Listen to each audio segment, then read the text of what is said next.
If you make good money, have kids, and are trying to build wealth, you've probably asked yourself at least one of these questions. How much should I be investing? Should I be paying off my debt first?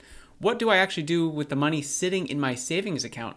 What happens if the market crashes? And maybe the biggest question of all, am I actually doing this personal finance thing correctly? So today, I'm going to be starting something called the Wealthy Parent Pod. I'm going to be taking real questions from real parents asking about their money and give you the best answer based on what I've learned managing my own family's finances and helping other families do the same. I'm a finance professional who spent the last 15 plus years working in private and public companies. I paid off $43,000 of debt in just 13 months and used that momentum to build up an over $800,000 net worth. And really the one thing that I've learned is that most families don't need more financial information. They need to know what to do first. Let's dive into the questions. The first question comes in from Mike.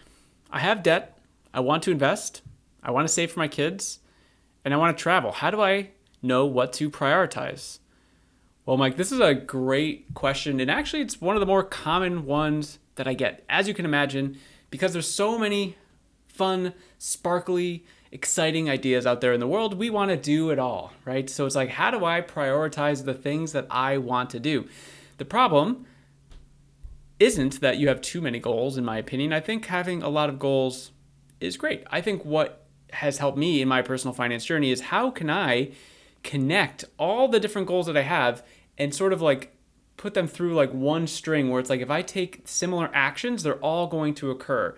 And I was just playing with my my 5-year-old. He's got this like bead set with like, it's kind of like you can make your own necklace thing. And I was thinking about this analogy when I was doing that because it was like each one of the beads is like a financial goal. And like, what's the one string that we need to put through so that they all connect and they all happen? And so the first thing that I would do, Mike, is just figure out your financial situation. So it's like, okay, what is your maybe net worth? Like, what do you owe? What do you own? That way it's just on paper, we can see broadly where your numbers are. Then I want to know your actual monthly cash flow.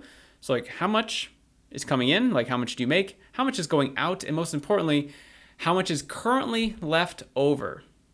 So I want you to do this exercise now. And if you're thinking, based on your question, it kind of seems like maybe you don't think you have enough cash flow to be able to prioritize, to like put money towards all these things. So right now I'm thinking that maybe what you could probably do is something called a 3-month look back. You look back 90 days of your expenses. You just kind of copy paste your statements, credit card, bank, throw them in AI. It's going to give you a nice little quick table, bada bing, bada boom. Less than 30 minutes for all your accounts. And it's just going to simply show you where you've been spending your money. And then you look at this list. If I go over your question again, it's like debt, invest, save for kids, travel. So like you have some financial goals there. You have some life goals there with the travel. And I guess kids is financial and life. But like that's what you want to do. Write down a list of the things that matter to you the most. I call them your North Star goals, and then prioritize them. Like physically sit down and write them out. Just first write them out and then reorder them. And just doing that exercise alone is going to tell you which one to do. Now I will say that I have a pretty clear roadmap here that I just like to share broadly, generally with people. This is not financial advice, meaning this might not work in your situation. I'm not too sure, but this is called the waterfall method. And basically what I want to do here is just walk you through like, what's the best way to kind of prioritize your money? And then maybe that can help you sort of think through this. This is based on like interest rates and tax stuff. So it's like, it might not be applicable to you, but emergency reserve. Okay. That's the first thing. We got to have an emergency fund. Have some sort of starter, right? And that way you can kind of work through that. High interest debt. Got to get rid of that. You mentioned paying off debt. You didn't say what it was. I'm going to assume it was either a student loan, a car loan, or a credit card. So it's like, if it's a credit card, if it's above even like 8%, I would say, got to get rid of that first because that is the biggest wealth killer that I see in the families that I work with. Then 401k match. So if you have an employer, simply just match whatever they are telling you that they're going to match. So just contribute that amount. And then maxing out your Roth IRA. So in 2026, it's a $7,500 max. So you just figure out that divided by 26. If you have 26 paychecks, for example, and you just kind of like automate that coming out. Great. Kids' future education is coming up next. So the 529 education plan. And then maxing out your 401k and other things as well. But like, this is just a general scope here, and this might not work for you. Like if you put on your list that your kid's education is first, then like, who am I to tell you? Who am I to tell you like what to do? So like, that's why your goals are important. And I work towards, when I'm working with families, it's like, what do you want? Don't pay attention to the waterfall method. It's like, what do you want? And I will explain why, specifically in your situation, I think maybe this could work for you. Or if I don't think that, I will tell you that too. But that's kind of my answer there. Just kind of think through what matters most to you. How much extra cash flow do you have to be able to push to that thing? Great question, Mike. Let's get to the next one. Guys, real quick, I've opened up some spots in my Wealthy Parent program for busy families looking to get more clarity in their finances, find extra money each month without making more, so that they're able to put more of their hardworking money towards their financial goals and just feel like they're winning with their money. If that sounds interesting, any of that, there's a link below this video to book a call directly with me, and we could start your path to becoming a wealthy parent. I'll see you there. All right, question number 2 is coming from Danielle. Should I invest while I'm paying off debt? Oof. Okay, a couple heavy hitters, a couple common questions right off the gate. This one depends heavily on the interest rate, kind of like I was just speaking with Mike about that, where I like the idea of like that 7-8% as the cutoff for investing and paying off debt. So if you have credit card debt, 20%, 28%, that is very obvious. Please, let's just get rid of that. So order of operations is get the emergency fund, at least an amount that you think will cover the majority of expenses. I don't want you sitting there right away and doing 3 to 6 months of your expenses, because like that could take a while depending on how much income you have and cash flow. So I really like to have, when I was paying off $43,000 of debt in 13 months, for example, my wife and I, we had $1,500 as our emergency fund, and that allowed us, we felt safe enough to just push everything towards the debt. Now, that number could be different for you. I want you to analyze that and figure out like how much the biggest expenses that you had were unexpectedly over the year that were unique and different to your normal day-to-day life, and then just kind of plan for that being the case. So it could be 1,000, could be 3,000. I don't know. For you, you'll just have to figure that out. But I personally don't love the idea of like investing aggressively when I have too much debt. Now, if you have a mortgage, that's completely different. That's like its own different category because it's like hundreds of thousands of dollars. So I definitely want you still investing if you have a mortgage. But in terms of that line, yeah, I think that 7-8% is pretty good. So without knowing your situation of like what the debt is, again, I'm going to assume it's either a car loan, a student loan, or credit card debt.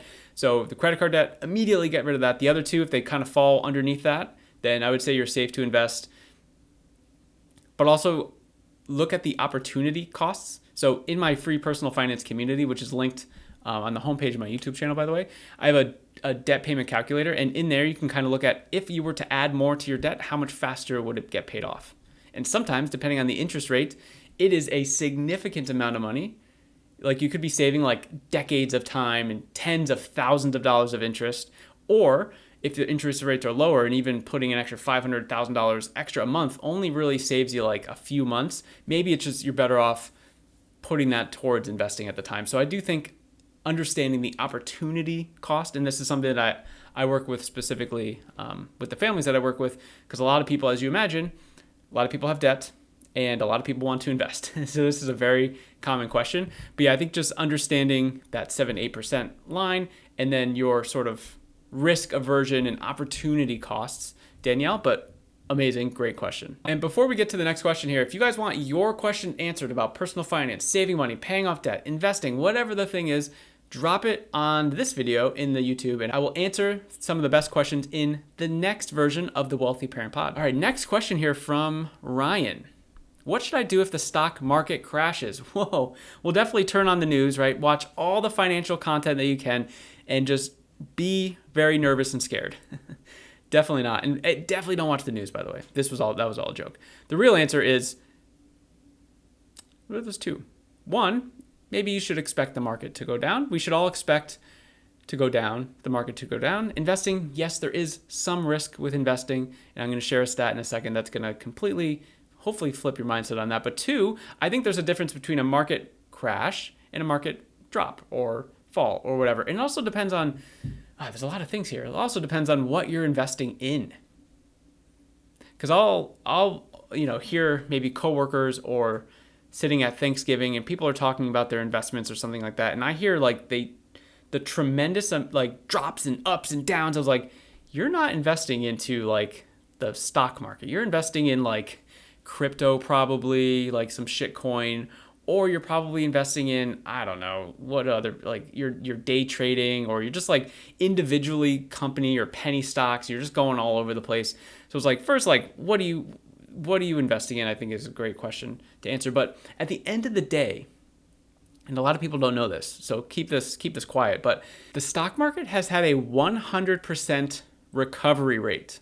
Think about that. We always hear all the doom and gloom about the stock market, how it's super risky, right? But then you look and it's like we're always at like an all-time high. So yeah, this is the S&P 500. It's kind of the gold standard of investing the US stock market. It's just the top 500 companies in the US, and it's sort of just everyone competes to be in that, and the cream rises to the top. People fall out. So you get the best companies in the US on the US stock market, right? But look at this over time. Like, we are currently at an all-time high. And you basically just look, and like every time there was a downward thing, or the pandemic where people panicked and understandably so, but like a year later plus, like it was crazily at an all-time high. So it's just like the stock market's always going to go up. The stock market will always go down, but at the end of the day, it has a 100% recovery rate, and there just aren't that many things in the world that have that kind of recovery rate or anything like that. So it's just insane. Is investing a risk? Yeah. But is it also like a pretty proven, guaranteed solution to building wealth? Yeah. So I would say, Ryan, don't worry about that. If you're in it for the right reasons, then you're not going to care, and you just shouldn't even really be looking. You shouldn't even be looking. I haven't looked at my stuff in probably been a couple weeks, because I'm not trying to like take money out or anything like that. It's not a short-term thing. I don't need to pay bills with it, right? It's just like I'm building this for me and my family's future. All right, question 4 from Priya. What brokerage should I use? And what should I actually invest in? Okay. I'm going to give an answer that probably doesn't help you, but I would say it sounds like you're just starting. So I would just say, for question 1, what brokerage should I use? It almost doesn't matter. Now, I could give you a more complex answer and tell you to look into like the fees and do a bunch of research there, because at the end of the day, you would probably save a little money. Like, for example, I use Vanguard for most of our stuff, and it's because at the time when I started doing it, they just had the lowest fees, meaning I get to keep more of my money, which is great. That's what we want to do. But I would say not starting because of these questions, I think, is just kind of silly, because it's if you never get started, you can't learn from the mistakes and everything like that. And I get maybe there's some friction of like starting on one platform and then realizing it might not be amazing and moving to another one. But I'd rather just have people take action, move forward, make mistakes, learn from it, and move on. Because at the end of the day, time is the biggest asset when it comes to building wealth. So if you waste time thinking about these silly solutions, it's just not going to work out to you. Now, in terms of what you should actually invest in. So quickly, this is the waterfall method, right, that I was speaking about earlier on a question. And this doesn't answer the question of like, what exactly do I invest in? Like, tell me. But really, this is the order of operations. So if you have a 401k through your employer, do it. The fund that will most likely be like investing in, or that's kind of default, is a target fund, and it's going to be, say, 2050, 2055, 2060, whenever you're projected to retire. These are not that efficient, but if you're just starting, again, like, who cares? Like, just start. Don't worry about optimizing anything like that, and then jump to a Roth IRA. The problem that people make in here is that they put money in a Roth IRA, but they forget that it has to be invested. So you have to like put it in the Roth IRA, and then you have to invest it into something. After that, we have the 529 education, finishing the 401k, HSA, brokerage, right? So this doesn't necessarily answer that question. So I can come back to your question again, because the bigger lesson to me isn't like, oh, hey, what's your favorite ETF, right? It's, do you even understand what you're investing in? That's the kind of the biggest question here. Like, are you being diversified? Are the fees reasonable, like we talked about? Does it match your goals? Something that no one ever thinks about.